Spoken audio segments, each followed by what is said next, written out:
We just keep learning more and more about connections between Russia and Donald Trump's campaign staff, and now pulling in Trump's son-in-law and senior advisor, Jared Kushner, who, by his own right, had two meetings with Russian officials in December. The first meeting we already knew about. That's the meeting that involved Mike Flynn and Russian ambassador Sergey Kislyak. The second meeting is the one that we're only now finding out about, was between Kushner and Sergey Gorkov, the chairman of the Russian government's National Development Bank, Vnesheconombank. I don't know exactly how it's pronounced. A little bit about that bank. That bank has been under U.S. sanctions since 2014 when Russia invaded Crimea. The FSB uses this bank to conceal spies. In 2015, a New York-based employee of the bank was convicted of spying on the U.S. and trying to recruit New York City residents to spy for Russia. The bank provided cover for the spy and also paid for his defense. The White House has now officially confirmed that the meeting between Kushner and the bank took place, but that the meeting was not of any significance and didn't have any consequences, like every single one of the other dozens of connections between Trump, his associates, and Russia. None have any significant consequences. How silly is that argument? You would have to believe that dozens of meetings are happening with no purpose or outcome whatsoever. Why is everybody wasting their time, right? Not to mention, is that what Russian bank chairmen like to do with their spare time? Travel to the U.S.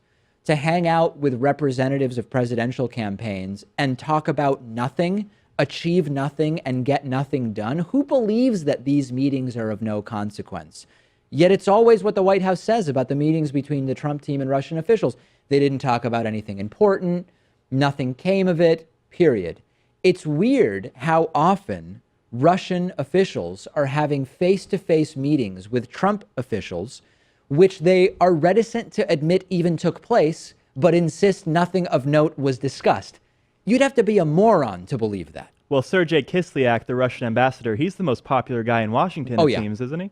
That gets me to my other question, which is, did we see this frequency of meetings between Trump officials and officials of many other countries? Like, give me the full list of other countries where there wasn't maybe one meeting, but there were this number of meetings. I am not aware of any country, and that also is part of the story. And you would imagine it would be countries like England and France and Canada, our closest allies, rather than a country that's honestly an adversary, the Russian government. Yeah, or at least was our biggest adversary, according to the 2012 Republican presidential candidate Mitt Romney, an allegation that very few Republicans disagreed with at the time.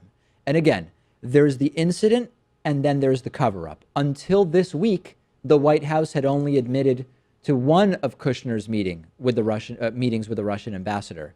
If the White House lied about the second Kushner meeting with the bank chairman, how many other meetings are still undisclosed? Every week we find out the White House has been hiding the existence of meetings. Do you believe for a second, Pat, that now we finally know all the meetings that took place? I don't for a second. More will come out, and that's why I think it's important to get some of these people under oath and testify, because they may pull a Jeff Sessions, they may perjure themselves, even on unforced errors. Well, Virginia Senator Mark Warner announced that Jared Kushner is going to be questioned about these meetings in an upcoming Senate Intelligence Committee hearing. This now makes seven Trump associates that will be testifying in front of the Senate Intelligence Committee. Kushner is, I would argue, the closest to Trump to be implicated in the Russia connections, but I want to take a step back for a second. I think that the willingness with which Kushner has come forward and said he would talk to the Senate Intelligence Panel, I think it's a setup in the sense that he may not really have that much to say. He is probably being selected because he could maybe go up there and be totally honest and not really say anything that incriminating. And this may be a very calculated thing that is being done, because they'll say, let's send Jared. He'll be super open. And he's the guy who really doesn't have as much to hide. I don't think that his willingness, he's super willing to testify all of a sudden, is because he's the guy who's guiltiest in this whole thing. Well, it's possible because while he is Donald Trump's senior policy advisor or senior advisor to the president, one of those roles, he's also Donald Trump's son-in-law. Yes, indeed. And got a security clearance much later than the rest of the people in his cabinet. Do you remember offhand if the son-in-law is subject to the anti-nepotism laws? No, it's not. It's not. It's only direct family members. Interesting. Interesting. We'll continue following it. We'll see what Jared Kushner ultimately has to say. Today's episode of the David Pakman Show is made possible in part by Warby Parker eyeglasses. Warby Parker recently did the right thing and ditched advertising on right-wing conspiracy website Breitbart, pulling their ads off. And you can get the free 5-day home try-on from Warby Parker.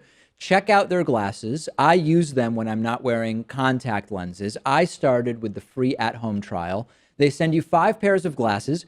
You see which ones you like. You send them back, and whichever one you pick, they will put your prescription into. I like this because I can actually show the glasses to other people and not have to just decide on the spot like in an eyeglass store. The eyeglass industry is controlled by very few corporations that keep the prices very, very high, even over $300 for prescription glasses.